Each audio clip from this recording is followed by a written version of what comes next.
July 25th, and we're reading Jeremiah 21 and Mark 7.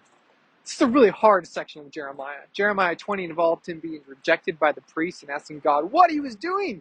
Yet in his heart, he knew he couldn't stop preaching. Then in Jeremiah 21, Zedekiah, the caretaker monarch, after the king was taken to Babylon, comes asking for help because Nebuchadnezzar's at the door, and he's like, what's going on? But he wasn't really interested in changing. He just wanted to hold on to his power. So his response is broken up into 4 parts over this next chapter. In verses 3 through 9, he speaks to Zedekiah, and he says, you will lose. Then he turns to the people and says, you are going to have your city destroyed. Accept what God has said. Choose life or death. Those who surrender will be enslaved and sent to exile, but they are going to live. The world will not change.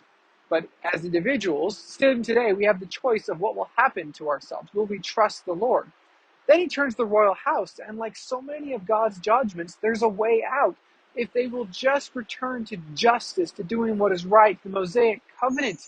But without reformation, the nation is doomed.